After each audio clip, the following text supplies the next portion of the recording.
ان اللہ کان علی کل شیء شہیدا، یقیناً اللہ تعالیٰ ہر چیز پر گواہ ہے۔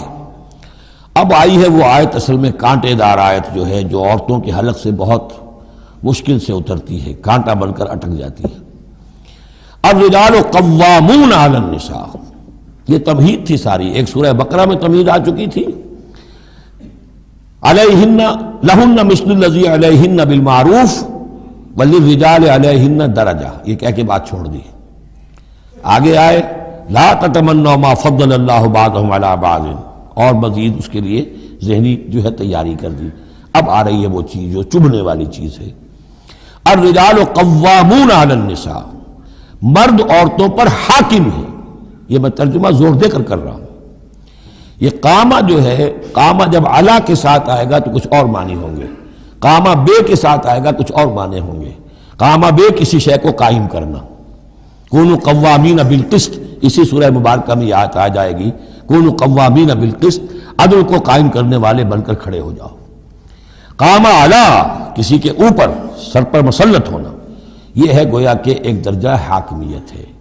گھر کے ادارے میں حاکم ہونے کی حیثیت مرد کو حاصل ہے۔ سربراہ خاندان جو ہے وہ مرد ہے، عورت نہیں ہے۔ عورت کو بہرحال اس کے ساتھ ایک وزیر کی حیثیت سے کام کرنا ہے، یہ ہے اس کا اصل رول۔ اسی لیے میں بیان کر چکا ہوں کہ وہ جو نسیان کا معاملہ تھا، اللہ تعالیٰ نے اس کے اندر چونکہ یہ سیکنڈ رول پلے کرنا ہے اسے یقیناً اس کے جذبات کو تو زیادہ ٹھیس پہنچنے کا امکان رہے گا۔ آدمی کو، ہر انسان، مرد بھی چاہتا ہے میری بات چلے، عورت چاہتی ہے میری بات چلے۔ اب آخر کار کس کی بات چلے گی؟ یا تو دونوں کسی طریقے سے کسی مسئلے میں متفق ہو جائیں، اور عورت جو ہے بیوی اپنے شوہر کو دلیل سے، اپیل سے جس طرح قائل کر لے تو معاملہ ٹھیک ہو گیا۔ اب اگر نہیں ہو رہا معاملہ تو اب کس کی رائے چلے گی؟ مرد کی رائے چلے گی۔ تو کس کو اس سے ایک صدمہ پہنچے گا؟ عورت کو پہنچے گا۔ لیکن اس صدمے کا ہی جو ہے انفلوئنس، اس کو کم کرنے کے لیے سیفٹی والو، نسیان کا مادہ اللہ تعالیٰ نے عورت میں زیادہ رکھ دیا۔ اسی لیے پھر اس قانون شہادت کے اندر ایک مرد کی جگہ 2 عورتوں کو وہاں پر اس کا نصاب رکھا گیا۔ الرجال قوامون علی النساء بما فضل اللہ بعضهم علی بعض۔ اب یہ دوسری بات ہے کہ اگر وہ شوہر حاکم ہو کر ظلم کرتا ہے، ان کے حق ادا نہیں کرتا ہے، تو اللہ کے یہاں بڑی سخت پکڑ ہوگی۔ یہ تو دوسری بات ہے بالکل۔ لیکن یہ کہ جو قانون ہے اسلام کا وہ یہی ہے کہ یہ اختیار دیا گیا، اب آپ اس اختیار کا غلط استعمال کر رہے ہیں، آپ اس کو ظلم کا ذریعہ بنا رہے ہیں، تو اس کی سزا اللہ تعالیٰ کے ہاں آپ کو مل جائے گی۔ بما فضل اللہ بعضهم علی بعض، بسبب اس فضیلت کے جو اللہ نے بعض کو بعض پر دی ہے، وبما انفقوا من اموالہم، اور بسبب اس کے کہ جو وہ خرچ کرتے ہیں اپنے مال۔ اب دیکھیے یہ خرچ کرنے کا معاملہ اسلام میں شادی سے شروع ہو گیا۔ شادی مرد کی بھی ضرورت ہے، عورت کی بھی ضرورت ہے، لیکن مرد مہر دیتا ہے، عورت مہر وصول کرتی ہے۔ تو جو خرچ کرنے والا ہے اب اس کی ایک حیثیت دوسری ہو گئی۔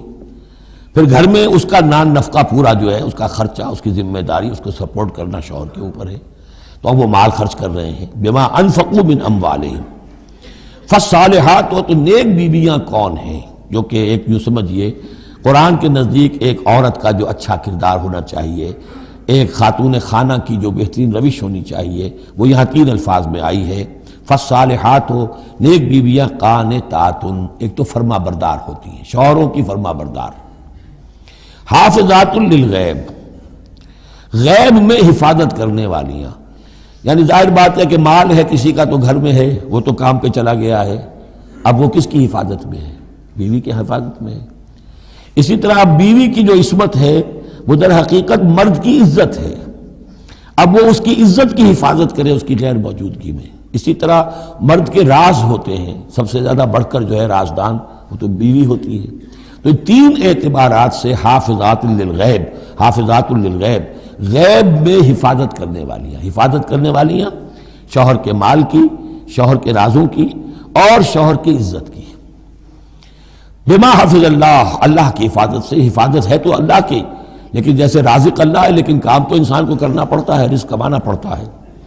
واللاتی تخافون نشوزہن، اور وہ خواتین کے جن کے بارے میں تمہیں اندیشہ ہو جائے ان کے اندر سرکشی کا، ضد ہے، ہٹ دھرمی ہے، بات نہیں مان رہی ہیں، اپنی بات منوانی ہے، کسی نہ کسی طریقے سے گھر کی فضا خراب کی ہوئی ہے، یہ ہے نشوز۔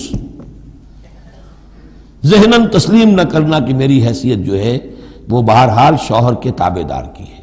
اس کو اگر تسلیم نہیں کریں گے تو ظاہر بات ہے فرکشن ہوگی، اور فرکشن جو ہے اس کے نتیجے کے اندر وہ گھر کے اندر جو ہے وہ ایک فساد پیدا ہوگا.